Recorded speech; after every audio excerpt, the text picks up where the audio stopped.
presidente Donald Trump ha ordenado más medidas para evitar que los migrantes establecidos legalmente en el país tengan acceso a beneficios sociales que provee la Federación, como subsidios para alimentos y seguro médico para adultos y niños. Conozcamos los detalles.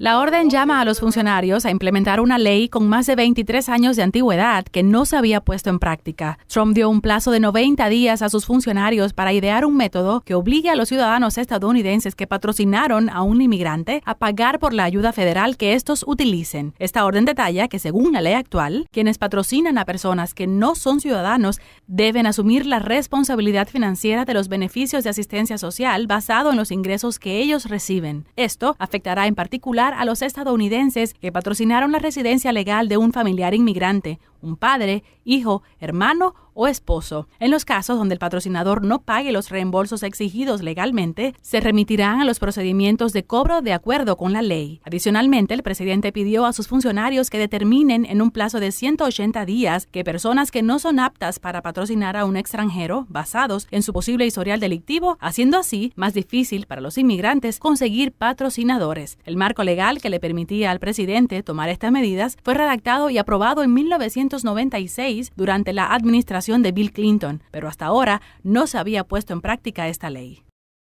En otra noticia, el secretario interino del Departamento de Seguridad Nacional rindió cuentas ante un comité del Senado sobre las muertes de menores en custodia del gobierno.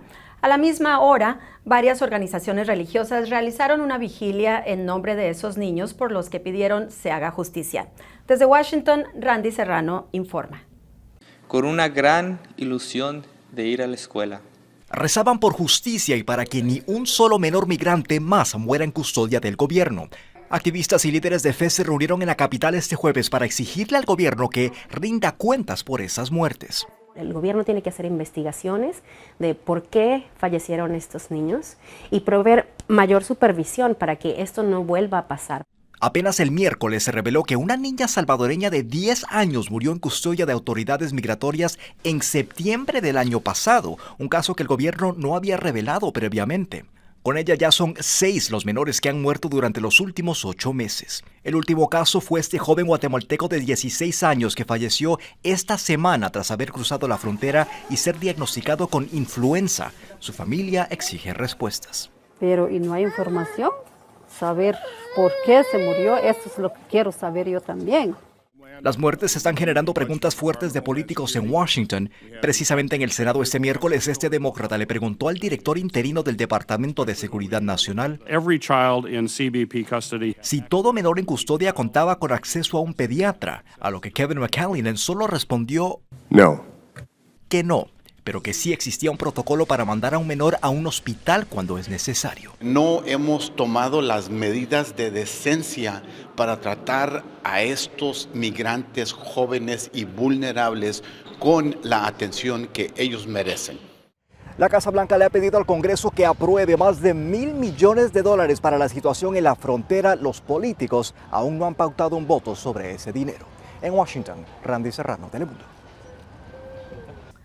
Gracias, Randy. Ahora nos vamos a México, en donde miles de niñas y menores de edad son vendidas en el estado de Guerrero por cerveza, ganado, mercancías o dinero.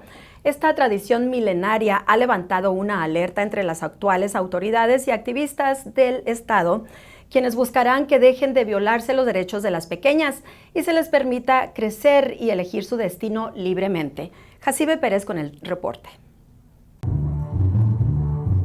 Muchas de las bodas que se realizan en la zona de la montaña y la costa chica de Guerrero no traen felicidad para las novias.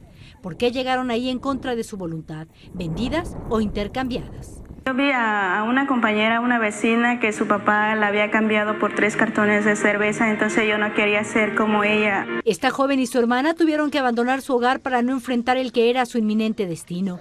Pero miles más tienen que resignarse a cumplir con la tradición de estos pueblos. Consiste en un matrimonio por usos y costumbres con una niña que puede tener desde los 9 años de edad. La realidad conocida por todos alertó a la Secretaría de la Mujer de Guerrero, por lo que iniciaron, indica esta funcionaria, una jornada de concientización y la búsqueda de apoyo en el Congreso para prohibir la venta de niñas y menores de edad. Durante esta campaña se buscará llegar a todas las comunidades de Guerrero, incluso a las más alejadas, para tratar de convencer a los pobladores y también a las autoridades locales de que desistan de este tipo de prácticas. Como primer medida, tratan de inculcarles a las potenciales víctimas la idea de que nadie puede disponer de su vida o su persona, y a las mayores que no permitan que les arrebaten así a sus hijas. Ya basta de tanto maltrato, ya basta de tanto maltrato.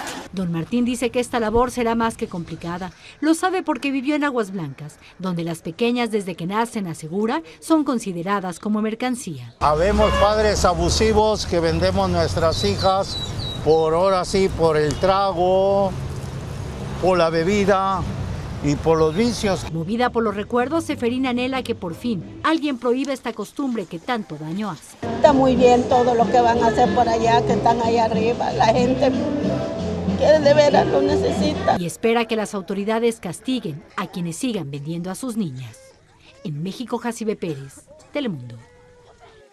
Y en Honduras se han entregado a las autoridades el exalcalde de la capital, Miguel Pastor, y 2 exfuncionarios más por delitos de actos de corrupción. Seí Navarro con los detalles.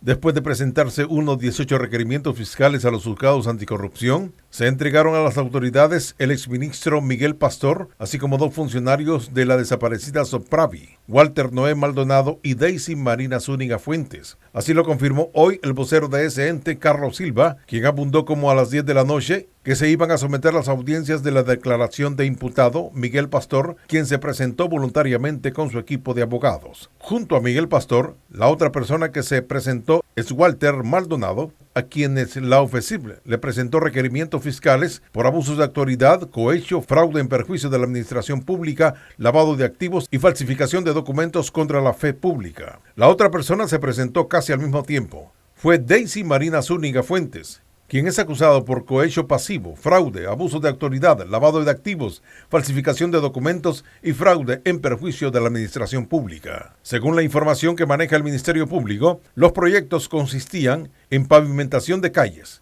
ampliación y remodelación de parques, rehabilitación de edificios públicos y la construcción de aulas en las escuelas e institutos de educación primaria y secundaria. Las noticias internacionales son traídas a ustedes por Orleans Furniture, la mueblería oficial de los latinos.